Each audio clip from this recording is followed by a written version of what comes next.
Principal साहिबा, मुअज़्ज़ज़ साहब करام और मेरे मोहतरम दोस्त, अस्सलाम वालेकुम। वालेकुम अस्सलाम।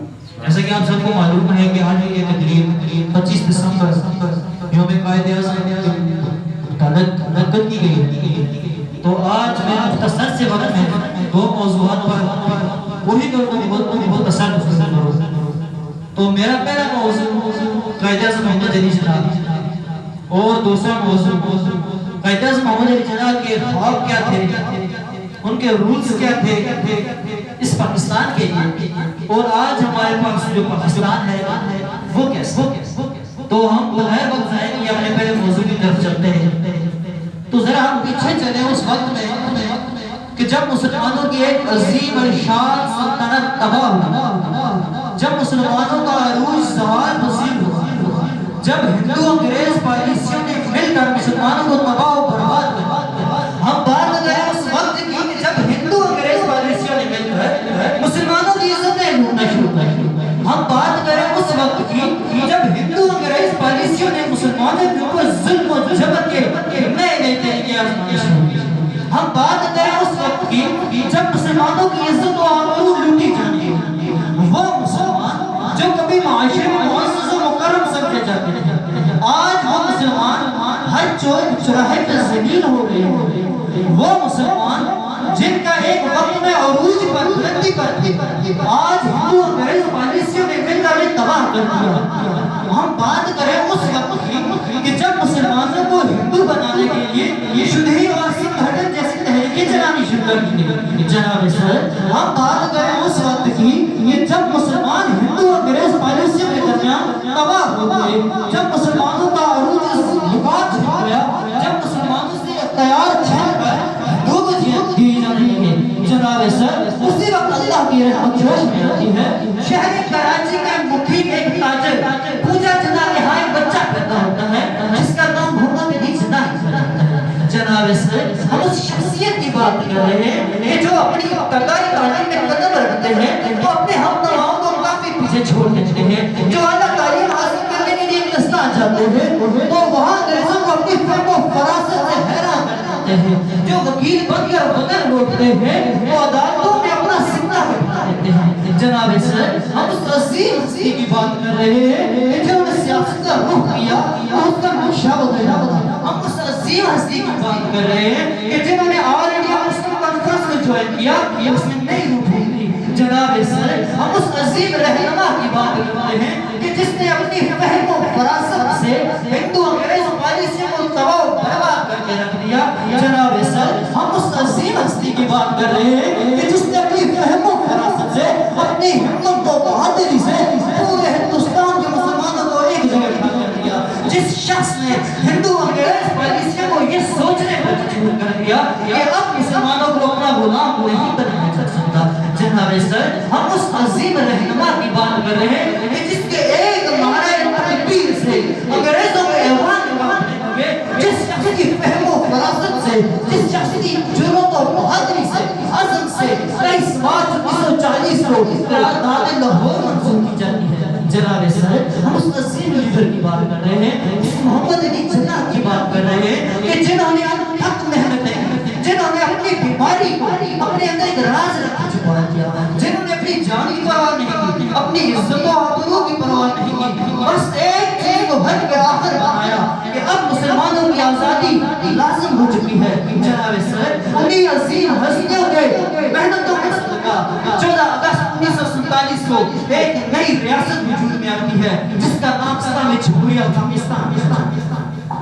जनाब सर, अब जरा दूसरे मौजू पर रोशनी डालिएगा कि कायदे-ए-आज़म मोहम्मद अली जिन्ना की क्या रूल्स छोड़ के गए और आज अब जरा देखिए कि जब पाकिस्तान आजाद होता है तो कायदे-ए-आज़म मोहम्मद अली जिन्ना लोगों में इकट्ठा कर फरमाते हैं क्या लोग आज तुम आजाद हो, हर चीज के लिए आजाद हो। अपने मस्जिदों में जाओ, अपने मंदिरों में जाओ, अपनी इबादतगाहों में जाओ, इबादत करो, तुम आजाद हो। तुम चाहो तो अपनी मर्जी की इबादत करो, अपनी मर्जी की तालीम हासिल करो, तुम आजाद हो, अपने हक के लिए एहतजाज कर सकते हो। लेकिन हमने क्या किया, एक तरफ हमारे लीडर हमें कहते हैं कि तुम अपनी इबादतगाहों में जाने के लिए आजाद हो, दूसरी तरफ हम मसाजिद को फितने का घर करार देकर हमें ताले लगा देते हैं। एक तरफ हमारे रहनुमा कहते हैं कि तुम आजाद हो, अपने ख्यालात इज़हार कर सकते کرتے ہو، دوسری طرف ہم ان لوگوں کو جو حق کی بات کرتے ہیں مجرم قرار دے کر جیل میں بند کر دیتے ہیں۔ ایک طرف ہمارے لیڈر ہمیں کہتے ہیں تم احتجاج کر سکتے ہو اپنے حق کے لیے، تم آزاد ہو، دوسری طرف ہم یہ ایکٹ نافذ کر دیتے ہیں کہ جہاں پر 3 سے 4 بندے بیٹھے ہوں وہ اٹھا کے جیل میں ڈال دیں۔ جناب سر بڑے افسوس سے کہنا پڑتا ہے کہ ہمارے رہنما کے جو اصول تھے ہم نے انہیں اسے پشت کر دیا، اور یاد رہے یہی وہ وجہ ہے کہ جس وجہ سے آج ہمارا ملک اس حال میں ہے، اس قدر پسماندہ ہے، اس قدر ذلت کا شکار ہے۔ جناب سر ہم ذرا کہیں کہ ہم قاعدہ سے جناب ہمارے لیے کیا رولز چھوڑ کے جاتے ہیں، وہ کہتے ہیں اتحاد، ایمان اور تنظیم، وہ کہتے ہیں تم لوگ بھائی چارے سے رہو، اخوت و بھائی چارے کے ساتھ اپنے بھائیوں کے ساتھ مل کر رہو، تم ایک قوم کے لوگ، آزاد قوم کے لوگ ہو۔ لیکن ہم لوگ کیا کرتے ہیں، ہمارے اتحاد پارا ہو چکا ہے۔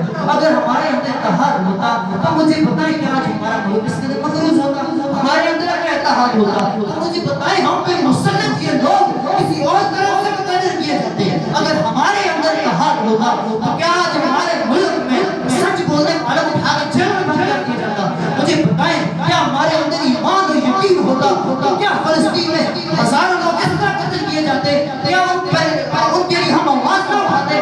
یاد رہے کہ ہمارا یقین اللہ سے اٹھ گیا ہے، ان طاقتوں پہ چلا گیا ہے کہ جن کے غلام ہم ہیں اور ہمارا ملک ہے۔ یہی وجہ ہے کہ ہم اس کے پسماندہ ہیں۔ ہم لوگ کسی کی اواز صرف اس لیے نہیں اٹھاتے، اگر ہم بولیں گے کہ وہ ملک وہ طاقتیں ہم پہ مسلط ہیں، وہ ہمارے ملک پہ پریشر ڈالیں، وہ ہمارے ملک پہ اور ہماری جانوں کو خطرہ ہو سکتا ہے اس وجہ سے۔ یہی یقین ہمارا اللہ سے اٹھ کے کسی اور طاقت میں چلا گیا۔ اب ذرا تیسری طرف دیکھتے ہیں کہ جو ہمارے لیڈرز کا تیسرا رول تھا وہ کیا تھا؟ تنظیم، عدل و انصاف کا۔ مجھے بتائیں کہ ہمارے اندر عدل و انصاف ہے؟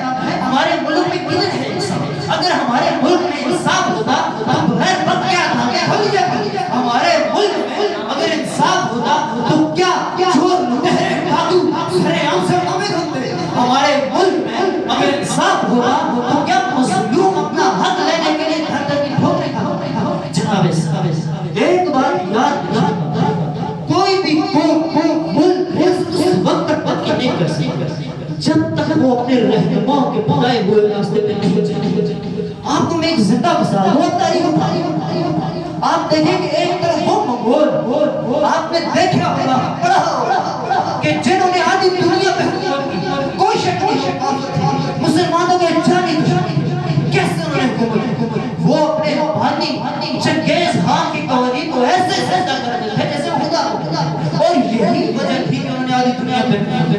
اب دوسری طرف دیکھیں غزوہ احد کو دیکھیں، ہمارے نبی صلی اللہ علیہ وسلم اور ان کے صحابہ اللہ کے عزیز بندے ان کو کیسے بظاہر شکست ہوئی تو کیسے ہوئی؟